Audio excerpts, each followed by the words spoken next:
Welcome to Tell Me More Stories Told as Podcast. Ready for an adventure? An adventure. Yeah, an adventure through time. A tale of innovation and a deep dive into something you probably use every day Let me guess. without a second thought. The pencil. You got it. The pencil. Yes, the humble pencil. Easy to overlook, but its story is Oh. full of surprising twists and turns. I bet. I have to confess, Go on. I never really thought about where pencils came from Yeah. or how they're made. It's like they've just always been there, right? Ready to jot down a note or sketch an idea. Exactly. And that's the beauty of it. We take this everyday object for granted, but Yeah. its journey through time Mhm. is a testament to human ingenuity. Let's start by going way back, Right. long before mass production and those familiar yellow pencils. All right. Imagine a world where even the act of writing was a challenge. Okay, let's see. What are you picturing? I'm picturing myself in a toga, Uh-huh. trying to chisel words onto a stone tablet. I like it. Not exactly efficient, is it? Not quite. But you're on the right track. The Romans did use a tool called a stylus, Stylus. a thin metal stick for scratching on papyrus or wax tablets. Ooh. Yeah, I've seen those. Can you imagine trying to write an essay with one of those? My hand cramps just thinking about it. Right. But it's fascinating to see Yeah. how even these early tools Yeah. paved the way for the pencil. Absolutely. The stylus was a precursor, but Mhm. the word pencil itself Yeah. has an even older origin. Does it? It comes from the Latin pensillus, Pencil was meaning little tail. a little tail. It originally referred to an artist's fine brush A brush. made of, you guessed it, camel hair. Wait, so the first pencils Yeah, were basically brushes. they were. That's a bit of a hairy situation. It is, and they were used for both writing and printing. Imagine the delicate strokes and the challenge of creating detail with a brush-like pencil. Yeah. Talk about artistic dedication. It makes you appreciate how far we've come. It does. So we've got camel hair brushes Uh-huh. and Roman styles. Yeah, When does the graphite we associate with pencils right. enter the picture? That's where our story takes a dramatic turn. Ooh, I love dramatic turns. In 1565, 1565. a massive deposit of pure, solid graphite was discovered Wow. in Borrowdale, England. Borrowdale. This was a game changer. Pure, solid graphite. What made this discovery hero. so significant? This graphite was unlike any found before. It was so pure and solid Really? that it could be easily sawn into sticks. Hmm. Perfect for making pencils. Wow. It was a revelation. So that's where we get the lead in lead pencil, Yeah. even though it's not actually lead. Right, Okay. exactly. People mistakenly thought the graphite was a type of lead, Interesting. hence the name. It stuck, even though we now know it's Yeah, pure it's- carbon. But this misconception Yeah. highlights just how revolutionary this discovery was. It's amazing how a simple misunderstanding Right. can persist for centuries. It really is. So the English had this valuable graphite. They did. Did they share it freely with the world? Not quite. They recognize the strategic importance Oh, I see. of this pure graphite, Ah. especially for military purposes like Yeah. lining molds for cannonballs. They guarded the Borrowdale mines fiercely Wow. and even flooded them to prevent theft. They were serious about keeping their graphite monopoly. They were. But graphite is soft. Yeah, it is. How did they turn it into a usable writing tool? That's a good question. Early on, they wrapped the graphite sticks in string or even sheepskin. String or sheepskin? Imagine the texture and the smudging. I can only imagine. But around 1560, Okay. an Italian couple, A couple. Simonio and Lindiana Bernicati, Bernicott. came up with a brilliant idea. Okay, I'm on the edge of my seat. What did they do? They took sticks of juniper wood, Juniper. hollowed them out, and inserted the graphite. Does that sound familiar? That's basically the pencil we know and love today. It is, isn't it? The Bernicottis were true visionaries. They were. They laid the foundation for the modern pencil. Shortly after, the technique was refined to what we see today. 2 wooden halves carved out, Okay. graphite inserted, and glued together. Yeah. Simple, yet effective. It's incredible how these Yeah. early innovations shaped the way we write and draw today. They did. They really did. And to think Yeah. all of this happened centuries ago. I know. But if the English had a monopoly on this pure graphite, Right. how did other countries start making pencils? That's where the story takes another intriguing turn. Oh, another one. While the English guarded their graphite, Yeah, the demand for pencils grew. makes sense. Germany, not to be outdone, Of course not. figured out a way to reconstitute graphite powder into a usable form in 1662. So they found a workaround. They did. It wasn't as good as the English graphite, I see. but it was a start. It was a start. The pencil race was on. It's fascinating how competition drives innovation. Absolutely. And this drive led to a pivotal moment in pencil history. Right. In 1795, 1795. a French officer Ooh, a French officer. named Nicolas Jacques Conté Conté. made a groundbreaking discovery. Okay, I'm ready for another aha moment. Get ready. What did Conté figure out? He found a way to mix graphite powder with clay Clay. and fire it in a kiln to create the pencil core. A kiln. This was revolutionary. It sounds like it. By varying the ratio of graphite to clay, Okay. he could control the hardness of the pencil. Interesting. More clay meant a harder pencil. Oh, Less clay, a softer one. that's brilliant. It's like he unlocked the secret formula for pencil perfection. He did. Wow. And his method is still used today. Really? It allowed for mass production and made pencils more accessible to everyone. It's amazing how a single innovation can have such a lasting impact. I know. Before we delve deeper into the world of pencils, I have a quick question for you. Go ahead. Are you enjoying this deep dive so far? Absolutely. It's like uncovering a hidden history Yeah. behind an object I've always taken for granted. Me too.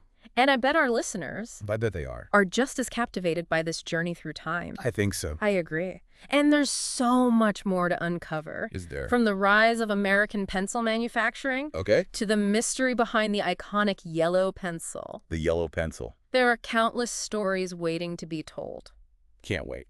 And speaking of stories, Yeah. if you're enjoying this deep dive into Right. the world of pencils, be sure to hit that subscribe button so you don't miss out on any more fascinating tales from Tell Me More Stories Told as podcast. That's a great idea. We'll be right back with more pencil-powered insights after a quick break. Sounds good. Welcome back to Tell Me More Stories Told as podcast. We're continuing our deep dive into the world of pencils, I'm ready. tracing their evolution from those early innovations to the tools we use today. I'm ready for more pencil-powered insights. Yes. Last time we left off with Conté's groundbreaking method for mixing graphite and clay, Right. which paved the way for mass production. It did. So where do the Americans fit into all of this? The Americans were busy building a new nation, Right. but they quickly recognized the importance of the pencil. Uh-huh. Early on, they relied on imports from Europe, but that changed after the American Revolution. Okay. In 1812, 1812. a cabinet maker named William Monroe William Monroe. made the first American wood pencils Wow. in Concord, Massachusetts. Concord, Massachusetts. That rings a bell. It does. Isn't that where Henry David Thoreau, Yes. the author of Walden? That's right. Nice. That's right. And it turns out Thoreau played a fascinating role in American pencil history. He did. His father owned a pencil factory in Concord, and young Henry David, a keen observer of nature and a resourceful tinkerer, Yeah. discovered a way to make good pencils using inferior graphite. Really? The secret. Yep. Adding clay as a binder. So Thoreau was not only a writer and philosopher, It's true. but also a pencil innovator. It's amazing how these historical figures had such diverse talents. Yeah, I agree. It makes you wonder what hidden talents we all might have. It does. And while Thoreau was experimenting with pencil making, Okay. another American, Ebenezer Wood, Ebenezer Wood. was revolutionizing pencil production on a larger scale. Oh, wow. He was a pencil mill owner in Acton, Massachusetts, Right. and he's credited with automating much of the pencil making process. Wow. He introduced the first circular saw in pencil production and came up with those familiar hexagon and octagon-shaped wooden casings we see today. So Ebenezer Wood is the reason my pencils don't roll off my desk. He very well could be. His focus on practicality shaped the design we still use today. It's remarkable how those early innovations have stood the test of time. It speaks to their ingenuity and understanding of both form and function. Right. Now, speaking of practicality, Yes. let's talk about a feature that's become synonymous with the pencil, the eraser. The erasure. It's hard to imagine a pencil without one, I know, right? but they weren't always there. That's right. I remember you mentioned something about an eraser patent I did. and a lawsuit. Ah, yes. What's the story there? The Great Eraser Lawsuit. The Great Eraser Lawsuit. It's a tale of innovation, ambition, and legal wrangling. In 1858, Okay. Hyman Lipman received the first patent for attaching an eraser to a pencil. To a pencil? He sold his patent for a hefty sum of $100,000. $100,000? To Joseph Reckendorfer, Right. who then promptly sued the pencil manufacturer, Faber-Castell. Faber-Castell? Infringement. $100,000 back then? Yeah. That's a fortune. I guess Reckendorfer was determined to protect his investment. He was. But the case didn't go his way. It didn't. The Supreme Court ruled against him, Oh, wow. declaring the patent invalid. So they said it wasn't a valid patent. They did. It's a reminder that even in the world of pencils, legal battles can erupt over seemingly simple innovations. It's a good thing the eraser eventually became a standard feature. It is. Can you imagine having to carry around a separate eraser all the time? No, I can't. Speaking of innovation. Yeah. Remember how the English had that monopoly on pure graphite for so long? Right. Did that ever change? It did, and in a rather surprising way. Oh. An Englishman named Henry Bessemer. Henry Bessemer. Known for his invention of the Bessemer process for steel making. Wow. Found a way to compress graphite powder into solid graphite. Solid graphite. In 1838. So he essentially found a way to recycle graphite dust. He did. That's incredibly resourceful. It is. And forward-thinking, especially for the 1800s. It was. And this focus on maximizing resources extended to the wood used for pencils as well.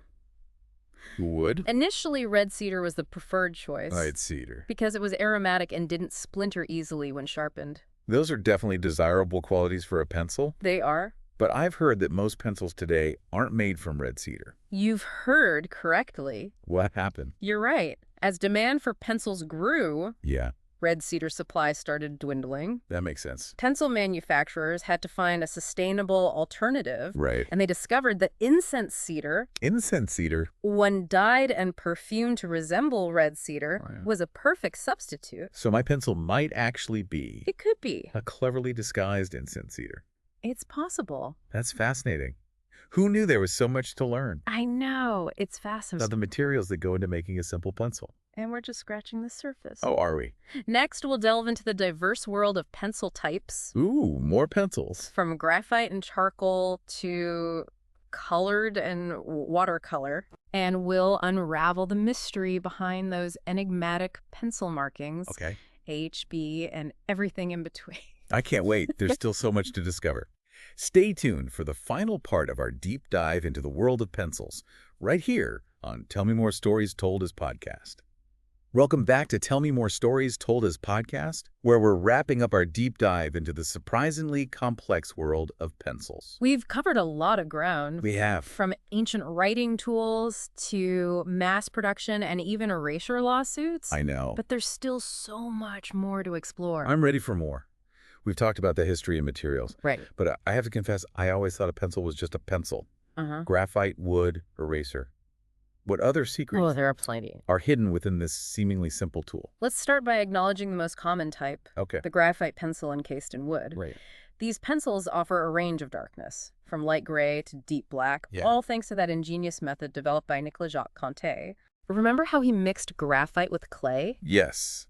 The ratio of graphite to clay determines the hardness and darkness of the pencil. Exactly. And this versatility makes graphite pencils ideal for everything. From writing and sketching to detailed drawing and shading. Makes sense. But there's a whole world of pencils beyond the classic graphite. Really? Have you ever heard of solid graphite pencils? Solid graphite pencils? I'm intrigued. Tell me more. They're essentially thick rods of graphite and clay without any wood casing. No casing. Artists love them. They do. Because they allow for covering larger areas. Interesting. And creating unique textural effects. So it's just the core. It's like having a jumbo pencil lead at your disposal. I can see how that would be appealing for artistic expression. Right. It's like a direct connection to the raw material. Precisely. And then there are liquid graphite pencils. Liquid graphite? These write like pens, but they use a special liquid graphite formula. Wow, okay. It's a surprisingly modern innovation. Great. Emerging in the 1950s. The 50s. With two companies, Scripto and Parker Pens. Parker Pens. Vying for the patent. A pencil that writes like a pen. That seems like a contradiction. What was the outcome of that patent race? It's a fascinating story. I bet it is. They ended up sharing their formulas to avoid a lengthy and costly legal battle. So they decided to collaborate. They did. It's a reminder that collaboration can sometimes be more fruitful than competition. That's a great lesson. So we've got graphite pencils in various forms. Yes. But what about other artistic mediums? Well, there are charcoal pencils, Oh, yeah. which are beloved by artists for their rich black tones, perfect for sketching and shading. They're known for their expressive qualities, although they do smudge easily. Yeah. Then there are carbon pencils, Okay. which offer a smoother, more blendable alternative to charcoal, also producing a deep black hole. Wow, so many options for black and gray. I know. What about color? Are there specialized pencils for adding a splash of vibrancy to our creations? Absolutely. Colored pencils are a world unto themselves. Okay. They use a wax-like core infused with pigment, allowing for an incredible spectrum of colors. Yeah.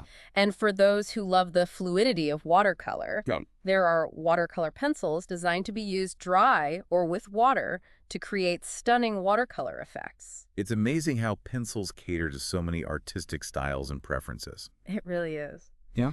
Now, let's shift our focus to the form of the pencil. Okay. Most of us are familiar with the classic hexagon shape. The hexagon, right? But pencils come in other shapes, too. I've noticed. Each with its own purpose. That's right.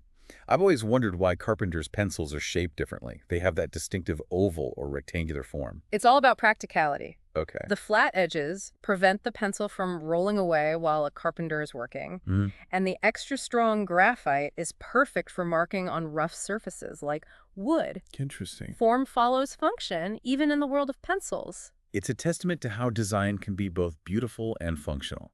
Indeed. And speaking of design, have you ever noticed those mysterious markings on pencils? The H's, the B's, and those seemingly random numbers. I've always been curious about those. What do they actually mean? They're not random at all. They tell us about the hardness and blackness of the pencil lead, directly relating to Conti's method of mixing graphite with clay. Remember, more clay means a harder pencil, less clay a softer one. So the H stands for hardness. It does. And the higher the number, the harder the pencil, and the lighter the mark it makes. Exactly. And the B stands for blackness, Blackness. with a higher number indicating a softer, darker pencil.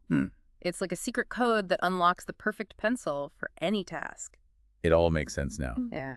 I can finally decipher the language of pencil markings. I knew you could. But there's one last mystery I need to solve. What's that? Why are most pencils yellow? Is there a reason beyond aesthetics? Ah, the mystery of the yellow pencil. Yes. It's a tale that takes us back to the late 1800s. Okay. And the rise of the Koh-i-Noor brand. Koh-i-Noor. They aimed to be the world's best pencil. Wow. And chose yellow as a way to stand out, Interesting. signaling quality and luxury. Okay. They even dipped the ends in 14-karat gold. So yellow was a marketing strategy, a way to convey prestige. Precisely. And the color may have been inspired by the Austro-Hungarian flag, which featured yellow prominently. At the time, the best graphite came from Siberia. Siberia. And there was a growing fascination with the Orient and its perceived exoticism. I see. So other companies adopted the yellow hue to associate their pencils with this high-quality brand. It's amazing how something as simple as color can have such a powerful impact on perception. It is. It's a classic example of how marketing and perception can shape an industry. Yeah. And it's a reminder that even the simplest objects have stories to tell. This deep dive has been a revelation. It has. From ancient roots to mass production, Right. eraser lawsuits, and the mystery of the yellow pencil. Yeah. I've gained a newfound appreciation for this everyday tool. I'm glad to hear it. It's amazing what we can discover when we take the time to look closely, to delve into the history and the ingenuity behind the objects we often take for granted. Well said. Well, that's a wrap on this episode of Tell Me More Stories Told as podcast. Thank you for joining us on this journey through the world of pencils. We'll be back soon with another fascinating tale, so be sure to subscribe and stay curious.